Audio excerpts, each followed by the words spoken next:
Hello and welcome back to the Wrestling Group. Today we are going to be doing another one of our top 10 rankings videos.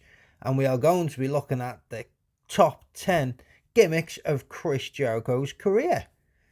So Chris Jericho for me has always been one of my absolute favourite wrestlers. And one of the main reasons for this is his ability to reinvent himself over and over again with new gimmicks and personas, keeping everything as fresh as can be for over 30 years within the business. So today we are going to be looking at Chris Jericho's top 10 gimmicks, and feel free as always to play along with me and leave your top 10 in the comments section below. Number 10. Silent Jericho. Upon return to WWE in 2012, Chris Jericho went into a feud with CM Punk for the WWE Championship. At this time, Punk was calling himself the best in the world, a phrase that Jericho used a lot at one point, but we'll get to that shortly in the video. Jericho has always been known for his skills with a microphone, with his loud voice and catchphrases, but during this time, he would refuse to speak at all. He would come out week after week and say nothing, proving that even without a microphone, Jericho could have the crowd in the palm of his hands, with them eagerly waiting for him to talk. When he did finally speak before the Royal Rumble pay-per-view, he said this Sunday at the Royal Rumble will be the end of the world as you know it, sending fans into meltdown online trying to figure out what he actually meant. Now, the original idea was to have Chris Jericho win the Royal Rumble match and go on to face CM Punk at WrestleMania for the WWE Championship, which they did anyway, but they changed it after the promo and had Sheamus go over instead, leaving Jericho to look a little bit silly after saying it'd be the end of the world as we know it, and then had to cut a promo a week later saying, "Sorry guys, I was just trolling," which then brought an end to this Silent Jericho gimmick. Number 9. Lionheart Jericho. In the early 90s, Chris Jericho used the Lionheart gimmick in multiple companies, including CMLL, where he reigned as the NWA Middleweight Champion for 11 months, ECW, where he held the ECW Television Championship, and of course, WCW. Last year in AEW, Chris Jericho retained the gimmick, which is absolute fan favourite, with matches against the likes of Jon Moxley, Bryan Danielson, and then once again this year in the storyline with Hook. Number 8. The Codebreaker. In 2007, Chris Jericho made his first return to WWE since leaving 2 years previously. Leading to his return, videos were used on screen with loads of different letters and numbers, with fans on forums filled with all sorts of deciphers and what it could mean. We've seen odd words and sentences that will be used on the screen, such as "break the code" and "the second coming." After weeks of speculation, the on-screen code finally was revealed to be Chris Jericho, after it came up, save as Y2J, and his entrance started. Jericho then went straight into the main event against Randy Orton for the WWE Championship, but before long, unfortunately, was pushed back into the mid-card with another Intercontinental Championship run. Number 7. The Ocho. In 2022, Chris Jericho set his sights on the Ring of Honor World Championship and defeated Claudio Castagnoli for his 8th world title of his career. This then led to the Ocho character. During this time, Jericho put the title on the line nearly every week and put on absolute banger matches with the likes of Bandido, Bryan Danielson, and even Tomohiro Ishii from New Japan Pro Wrestling. This run was not just about proving that Jericho could still have great matches and go in the ring, but also put a lot more extra eyes on Ring of Honor as a product with him as the champion. It also then gave time for Claudio Castagnoli to be built back up and properly this time before his second reign as champion. And let's not forget, Chris Jericho is the only person to tap out to Claudio's swing maneuver. Number 6. The Painmaker. In 2017, Chris Jericho started working with New Japan Pro Wrestling and went straight into a match with Kenny Omega at Wrestle Kingdom 12. Jericho at this point though didn't really have much of a gimmick as such, and it was more of a hybrid of a few of his previous ones.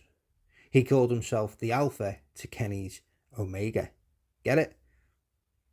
Jericho then turned full-blown heel and went into a program with Tetsuya Naito for the IWGP Intercontinental Championship, which he won, where we would then see a more sinister version of Jericho slowly starting to take shape rather than the glitz and glamour we were used to. Then versus Kazuchika Okada, known as the Rainmaker, Jericho then dubbed his new persona the Painmaker. Over the next few years, anytime Jericho needed to get a bit darker and a bit more physical, the Painmaker would once again rear his head. Number 5. Le Champion. In 2019, Chris Jericho shocked the world and signed with AEW after once stating he would never work for another US wrestling company outside of the WWE. Jericho became AEW's inaugural world champion, created himself a faction, and had everyone refer to him as Le Champion. Through this obnoxious heel character, Jericho was able to portray some of his best work, whether it be in the ring, with an incredible reign as champion, drinking a little bit of the bubbly, or even doing promos from his home. Jericho proved once again that not many can match him as the top bad guy of wrestling. Number 4. Y2J.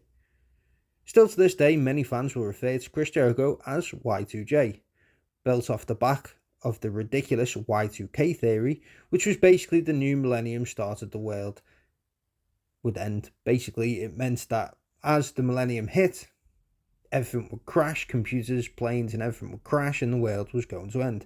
A bit stupid, I know, right? But this is what was believed at the time. WWE started showing their own version of a countdown on the screen each week before eventually, in August of 1999, Chris Jericho would debut in WWF and go into a storyline with The Rock. We have many different versions of the Y2J gimmick as he started to find his feet within the company, becoming the undisputed champion, and even later on facing the likes of Shawn Michaels at WrestleMania. Y2J was probably the longest gimmick of Chris Jericho, and it reigned from 1999 to 2005. Number 3. The Conspiracy Victim. Lionheart Chris Jericho wasn't getting over in WCW, and in 1997 Chris Jericho turned heel and would start a feud with Dean Malenko, who beat Chris Jericho for the Cruiserweight Championship. Jericho would then claim conspiracy and would blame anyone and everyone for his loss, from the referee to Ted Turner to even the US government.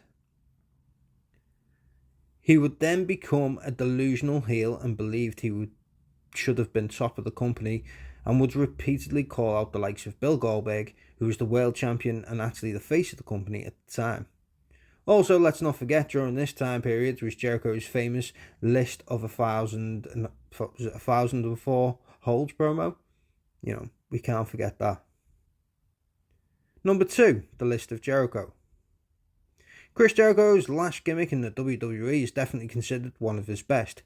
Jericho brought in a scarf and flashy jacket and would start putting people's names on a list. At the beginning, it all seemed a little bit silly and rather annoying, but then came the storyline with Kevin Owens, and the list took off massively.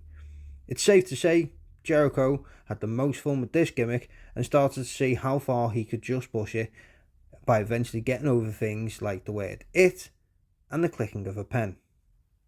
The fans ate it up. The Festival of Friendship with Jericho and Kevin Owens is still one of the most talked about segments of Jericho's whole entire career, with the turn by KO after revealing just Jericho's name on the list of KO. It also made a brief appearance in AEW as Le Lexicon of Le Champion. Number 1. Best in the world. In 2008, Jericho took his career to new heights. Dressing in a suit and speaking in a very low tone, this was completely different than the flamboyant and loud characters we were used to from Jericho. His quiet promos and use of long words easily confused fans and made Jericho an easy person to hate, as he would repeatedly tell everyone how he was the best in the world. Considered the most successful period in his career, especially as World Heavyweight Champion in a feud with Shawn Michaels, Jericho was 100% all in on this gimmick and committed to not selling anything. He absolutely had no merchandise on sale during this time, as he believed that if you're a bad guy, you shouldn't be selling t-shirts to kids or fans. So that's it. That brings the end of our list, the top 10 gimmicks of Chris Jericho. Do you agree with my list? Or do you have any that you feel like I've missed off, like the Magician? Let us know in the comment section below. And don't forget, as always, to like, comment, and subscribe to our YouTube channel today.